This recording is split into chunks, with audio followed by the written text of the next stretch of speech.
Hello guys, പത്രമാറ്റിൻ്റെ ഇന്നത്തെ episode റിവ്യൂയിലേക്ക് സ്വാഗതം. ഈ റിവ്യൂ ഇഷ്ടപ്പെടുകയാണെങ്കിൽ ഒന്ന് ലൈക്ക് ചെയ്ത് സബ്സ്ക്രൈബ് ചെയ്ത് സപ്പോർട്ട് ചെയ്യണേ. അനഘ ഡോക്ടറുടെ മുമ്പിൽ ഇരുന്ന് പറയുന്നുണ്ട്, ഡോക്ടറെ, എനിക്ക് എൻ്റെ കാര്യം ഓർത്തിട്ട് ഒരു ടെൻഷനുമില്ല. എനിക്ക് എൻ്റെ മോളുടെ കാര്യം ഓർക്കുമ്പോൾ മാത്രമേ ഉള്ളൂ ടെൻഷൻ. കാരണം എൻ്റെ കാലശേഷം എൻ്റെ മോൾക്കൊരു ഷെൽട്ടർ വേണ്ടേ. അവൾ സുഖമായി ജീവിക്കുന്നത് കണ്ടാലേ എൻ്റെ ആത്മാവിന് ശാന്തി കിട്ടത്തുള്ളൂ. അതുമാത്രമേ എനിക്ക് ഇപ്പം ചിന്തയുള്ളൂ എന്നൊക്കെ പറയും. അപ്പോൾ ഡോക്ടർ പറയും, ഞാൻ വേണമെങ്കിൽ ഒരു വണ്ടി ഏർപ്പാട് ചെയ്ത് തരാം, തന്നെ പോകണ്ട എന്നൊക്കെ. അതൊന്നും സാരമില്ല ഡോക്ടറെ, എന്തൊക്കെയായാലും ഈ ടെൻഷൻ അങ്ങനെ പെട്ടെന്നൊന്നും മാറുന്നതല്ലോ എന്നൊക്കെ പറഞ്ഞ് അനഘ കരഞ്ഞോണ്ട് ഇറങ്ങി അങ്ങ് പോവുകയാണ്. റോഡിൽ നടന്നു പോകുമ്പോഴും അനഘയുടെ മനസ്സിൽ അഭി നവ്യയായിട്ട് ചേർന്ന് നിൽക്കുന്നതും നെറ്റിയിൽ ഉമ്മ കൊടുക്കുന്നതൊക്കെയാണ് ഓർമ്മ വരുന്നത്. ആകെ ടെൻഷനാണ്, സങ്കടവും വരുന്നുണ്ട് അനഘയ്ക്ക്. എന്നിട്ട് കരഞ്ഞുകൊണ്ട് ആണ് പൊയ്ക്കൊണ്ടിരിക്കുന്നത്. പിന്നീട് കാണിക്കുന്നത് ഗോവിന്ദൻ സിറ്റൗട്ടിൽ ഇരുന്ന് ഇങ്ങനെ പത്രമൊക്കെ വായിച്ചുകൊണ്ടിരിക്കുന്ന സമയത്ത് അഭിയും നവ്യയും വന്ന് ഇറങ്ങുന്നതാണ്. എന്നിട്ട് കയറി വന്നു കഴിയുമ്പോഴത്തേന് അഭി ഗോവിന്ദനെ കേൾപ്പിക്കാനായിട്ട് പറയുന്നുണ്ട്, മോളെ, നിനക്ക് എന്തെങ്കിലും ഇനി ആവശ്യമുണ്ട് എന്നെ വിളിച്ചാൽ മതി. എന്ത് സാധനം കഴിക്കാനും ആഗ്രഹം ഉണ്ടെങ്കിലും എന്നെ വിളിക്ക്, ഞാൻ മേടിച്ചു കൊണ്ട് തരാമെന്നൊക്കെ പറയും.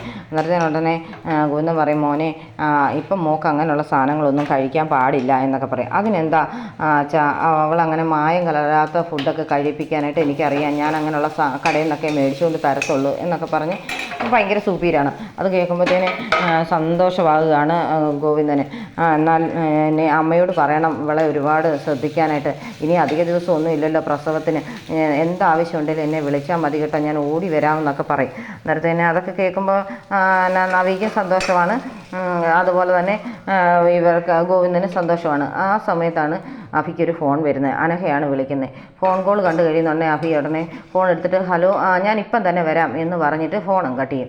നേരത്തെ ഉടനെ നവി ചോദിക്കുന്നുണ്ട്, ഓഫീസിൽ നിന്നാണോ, നീ എന്തിനാണ് ഓഫീസ് ടൈമിലൊക്കെ വരുന്നത്, അതൊക്കെ കഴിഞ്ഞ് ഇങ്ങോട്ട് ഓടി വന്നാൽ പോരായിരുന്നു എന്നൊക്കെ ചോദിക്കും. അതിനെന്താ മോളെ, നിൻ്റെ ആവശ്യങ്ങൾക്ക് വേണ്ടിയല്ലേ, ഒന്നും സാരമില്ല എന്നൊക്കെ പറഞ്ഞാണ് അഭി പുറത്തേക്ക് പോകുന്നത്. അഭി പോയി കഴിയുമ്പോഴത്തേന് ഗോവിന്ദൻ നവിയോട് പറയുന്നുണ്ട്, മോളെ, ഇപ്പം അവന് മോളോട് ഭയങ്കര സ്നേഹമല്ലെന്ന്, എന്തായാലും ഇത്ര മാറുമെന്നൊന്നും ഞാൻ വിചാരിച്ചില്ലായിരുന്നൊക്കെ പറയുമ്പോഴത്തേന് നവ്യ പറയുന്നുണ്ട്, അവൻ എവിടുന്നോ നല്ല ഉപദേശം കിട്ടിയിട്ടുണ്ട് അച്ഛാ, അത് കാരണമായി ഇവനിങ്ങനെ മാറിയത്. എനിക്കും അത്ഭുതം തോന്നുന്നുണ്ട്, മിക്കവാറും മുത്തശ്ശനും മുത്തശ്ശിയായിരിക്കും ഇങ്ങനെ ഉപദേശമൊക്കെ കൊടുത്തെന്നൊക്കെ പറയും. അന്നേരം പറയും, എന്തൊക്കെയായെന്ന് പറഞ്ഞാലും അവൻ്റെ അമ്മ മാറിയില്ലല്ലോ എന്ന് ഉടനെ ഗോവിന്ദൻ പറയുന്നുണ്ട്, അവർ മാറത്തില്ല, അതെങ്ങനെ മാറാനാ, അവർക്ക് പറ്റിയൊരു കൂട്ടല്ലേ അനാമിക വന്ന് കയറിയിരിക്കുന്നത്, ഇവരെല്ലാം കൂടെ ചേർന്ന് ഒരിക്കലും മാറാൻ പോകുന്നില്ല എന്നൊക്കെ പറയും. എന്തായാലും അനാമിക ഇനി അനിയെ അങ്ങ് സ്നേഹിച്ച് തുടങ്ങിയിരുന്നെങ്കിൽ ഇനിയിപ്പം നന്ദുവിനെ അനി വിളിക്കത്തൊന്നും ഇല്ലായിരിക്കുമല്ലോ എന്ന് പറയും. എവിടുന്ന്, ചിലപ്പം വിളിക്കുന്നുണ്ടായിരിക്കും, ദൈവത്തിനറിയാം, നമ്മൾ അറിയുന്നില്ലെന്നല്ലേ ഉള്ളൂ.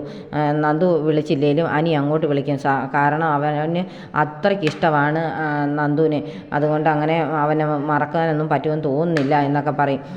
ഇവളുടെ സ്വഭാവം ഇങ്ങനെയൊക്കെ ഉള്ള അഴുക്ക് സ്വഭാവമായിരുന്നു അറിഞ്ഞിരുന്നെങ്കിൽ ഉറപ്പായിട്ട് ഞാൻ അനാമികയായിട്ടുള്ള കല്യാണത്തിന് സമ്മതിക്കത്തില്ലായിരുന്നു.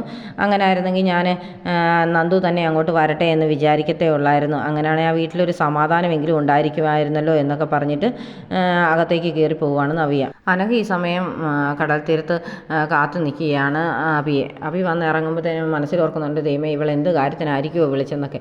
അടുത്ത് വരുമ്പോഴത്തേന് അഭിയോട് ചോദിക്കും അനഘ, നിൻ്റെ കൂടെ ഉണ്ടായിരുന്ന പെൺകുട്ടി ആരായിരുന്നു എന്ന് ചോദിക്കും. ഏത് പെൺകുട്ടി, ഇനി നീ എന്നെപ്പോലെ തന്നെ മറ്റാരെങ്കിലും ചതിച്ചതാണോ, അതോ നിൻ്റെ കല്യാണം കഴിഞ്ഞായിരുന്നോ എന്നൊക്കെ ചോദിക്കും. അത് പിന്നെ എന്നൊക്കെ പറഞ്ഞ് ഇങ്ങനെ തപ്പുകയാണ് അഭി.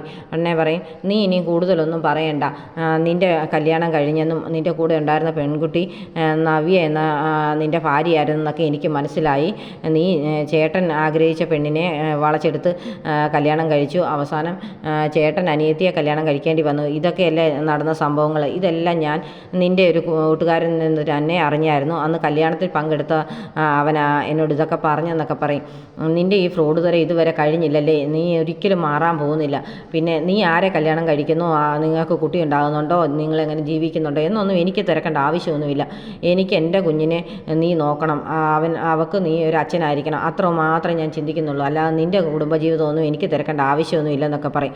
അന്നേരം അഭി പറയും, എനിക്കിതെല്ലാം നിന്നോട് പറയണമെന്നുണ്ടായിരുന്നു, പക്ഷേ നീ ഇതെങ്ങനെ എടുക്കുമെന്ന് എനിക്ക് അറിയത്തില്ലായിരുന്നു, അതുകൊണ്ടാണ് ഇതൊക്കെ പറയാതിരുന്നെന്ന് പറയും.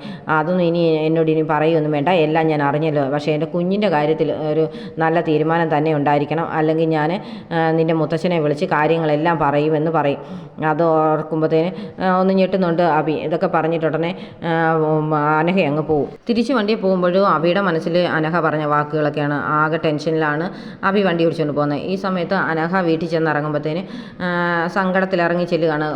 മകൾക്കൊരു പാവക്കുട്ടിയൊക്കെ മേടിച്ചോണ്ടാണ് മകൾ ഓടി വരുന്നുണ്ട്. അന്നേരം ആ കുഞ്ഞിൻ്റെ കയ്യിലോട്ട് ഈ പാവക്കുട്ടിയൊക്കെ കൊടുത്തിട്ട് മോള് പോയി കളിച്ചോളാനൊക്കെ പറയുന്നുണ്ട്. അന്നേരം അമ്മയുടെ കണ്ണെന്നാ നിറഞ്ഞിരിക്കുന്നത്, അമ്മ കരയുകയാണോ എന്നൊക്കെ ആ കുഞ്ഞ് ചോദിക്കുന്നുണ്ട്. ഉടനെ പറയാം, ഇല്ല മോളെ, എൻ്റെ കണ്ണിലൊരു പൊടി വീണതാ, അതേ ഉള്ളൂ, കുഴപ്പമൊന്നുമില്ല, മോള് കളിച്ചോളാൻ പറയും. എന്നിട്ടിങ്ങനെ സങ്കടപ്പെട്ട് ഇങ്ങനെ ആലോചിച്ച് പോവുകയാണ് അനഘ. രാവിലെ സൂര്യ നമസ്കാരം ചെയ്തുകൊണ്ടിരുന്ന മുത്തശ്ശൻ്റെ ഫോണിലേക്ക് ഒരു കോൾ വരികയാണ്. അന്നേരത്തേന് മുത്തശ്ശൻ ഓർക്കുന്നുണ്ട്, സൂര്യ നമസ്കാരം തടസ്സപ്പെടുത്തിക്കൊണ്ടൊരു കോൾ വരണമെങ്കിൽ അതത്ര നല്ല കാര്യമൊന്നും ആയിരിക്കുമല്ലോ എന്ന്. കോൾ എടുക്കുമ്പോൾ അപ്പുറത്ത് അനഘയാണ്. സാർ, ഞാൻ അനഘ എന്ന പെൺകുട്ടിയാണ്, എൻ്റെ പേരങ്ങനെയാണ് എന്നൊക്കെ പറയും. അന്നേരത്തേന് ചോദിക്കും, എന്താ കുട്ടിക്ക് വേണ്ടെന്ന് ചോദിക്കും. അത് സാർ, എനിക്കൊരു മോളുണ്ട്, ആ മോളെ സാറ് ഏറ്റെടുക്കണമെന്ന് പറയും. അതെന്താ കുട്ടി ഇങ്ങനെ പറയുന്നത് ചോദിക്കും. അവൾ സാറിൻ്റെ ഒരു കൊച്ചുമകൻ്റെ കുട്ടിയാണ് എന്ന് പറയും. എൻ്റെ അവസ്ഥ ഇച്ചിരി ബുദ്ധിമുട്ടിലാണ്, അത് കാരണം സാറ് കുഞ്ഞിനെ ഏറ്റെടുത്തേ പറ്റത്തുള്ളൂ എന്ന് പറഞ്ഞിട്ട് ഉടനെ കുളം കട്ട് ചെയ്യും. അപ്പോഴത്തേന് മുത്തശ്ശൻ തിരിച്ച് ആ ഫോണിലേക്ക് വിളിക്കുമ്പോഴൊക്കെ ഫോൺ സ്വിച്ച് ഓഫ് ആണ്. പിന്നീട് കാണിക്കുന്നത് ആദർശ് നയനയും കൂടി ഇരുന്ന് ഉച്ചയ്ക്ക് ഫുഡൊക്കെ കഴിച്ചുകൊണ്ടിരിക്കുകയാണ്. ആ സമയത്ത് ആദർശ് പറയുന്നുണ്ട്, നേരത്തെയൊക്കെ അമ്മ ഫുഡൊക്കെ തന്ന് വിട്ടിട്ട് വിളിച്ചു ചോദിക്കുമായിരുന്നു, ഫുഡ് എങ്ങനെയുണ്ട്, ടേസ്റ്റൊക്കെ ഉണ്ടോയെന്ന്. അന്നേരം നീയും നല്ല അഭിപ്രായം പറഞ്ഞു എന്നൊക്കെ പറയുമ്പോൾ ഉടനെ അമ്മ പറയുന്ന, ഞാൻ അവിടെ അഭിപ്രായം ചോദിച്ചില്ല, നിൻ്റെ അഭിപ്രായമാണ് ചോദിച്ചെന്നൊക്കെ.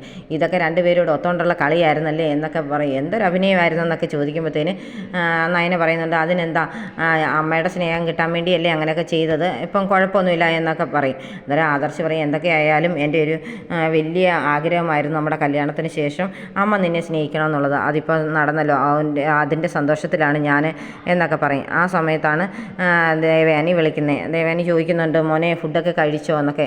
അന്നേരം നയന ഉടനെ പറയും, എല്ലാം കഴിച്ചു, കുഴപ്പമില്ല, നല്ല ടേസ്റ്റൊക്കെ ഉണ്ടെന്നൊക്കെ പറയും. ഉടനെ ആദർശ് ഫോൺ മേടിച്ചിട്ട് പറയുന്നുണ്ട്, അവൾ ചുമ്മാ പറഞ്ഞതാ അമ്മേ, ഒരു ടേസ്റ്റും ഇല്ല ഫുഡിനെന്നൊക്കെ പറയും. എനിക്ക് നിൻ്റെ അഭിപ്രായം കേൾക്കുകയേ വേണ്ട, എൻ്റെ മരുമോൾ എന്നോട് പറഞ്ഞല്ലോ എല്ലാം നല്ലതാണ്, അതുകൊണ്ട് എനിക്ക് അവളുടെ അഭിപ്രായം കേട്ടാൽ മതി, നിന്നെ ഞാൻ നേരത്തെ തൊട്ടേ സ്നേഹിക്കുന്നതല്ലേ എന്നൊക്കെ ചോദിക്കും.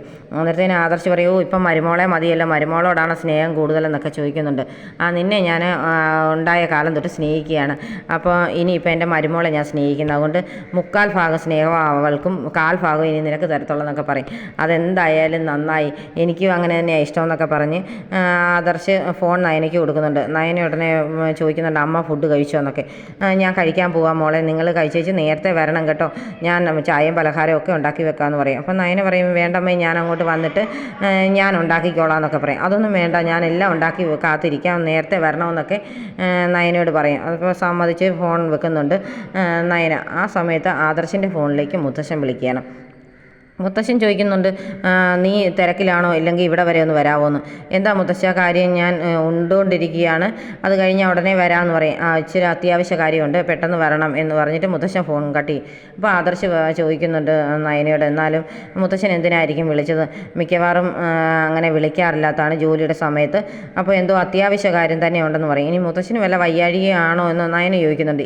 അതൊന്നും ആയിരിക്കുകയില്ല, ചിലപ്പം അതിലും സീരിയസ് ആയി എന്തോ കാര്യമാണ്, അങ്ങനെ അസുഖം ആണെങ്കിൽ ഡ്രൈവറെ വിളിച്ച് ആശുപത്രിയിൽ പോകാൻ മാത്രമേ നോക്കത്തുള്ളൂ മുത്തശ്ശൻ, അതുകൊണ്ട് ഇത് വേറെന്തോ ആണ്, പെട്ടെന്ന് പോകണമെന്ന് ആദർശം പറയുന്നുണ്ട്. ഈ സമയത്ത് മുത്തശ്ശൻ വീട്ടിലിരിക്കുന്ന സമയത്ത് മുത്തശ്ശൻ്റെ ഫോണിലേക്കൊരു കോള് വരികയാണ്. അന്നേരം അനഘയുടെ ബന്ധുക്കളാന്ന് പറഞ്ഞ് 2 പേരാണ് വിളിക്കുന്നത്. അന്നേരം പറയും, ഞങ്ങൾ അനഘയുടെ ബന്ധുക്കളാന്ന് പറയുമ്പം പറയും, ആ കുട്ടി എന്താ ഞാൻ വിളിച്ച ഉടനെ തന്നെ കോള് കട്ട് ചെയ്തത്, പിന്നീട് വിളിച്ചപ്പോൾ സ്വിച്ച് ഓഫ് ആയിരുന്നല്ലോ എന്നൊക്കെ പറയും. അത് സാർ, ആ കുട്ടിക്ക് വയ്യാതായി, ICUവിലാണ്, അത്ര സീരിയസ് ആയിട്ട് കിടക്കുകയാണെന്നൊക്കെ പറയും. അത് കേൾക്കുമ്പോഴത്തേനും മുത്തശ്ശൻ ഇങ്ങനെ ഞെട്ടി നിൽക്കുകയാണ്. ഇത് കാണിച്ചുകൊണ്ടാണ് ഇന്നത്തെ എപ്പിസോഡ് അവസാനിക്കുന്നത്.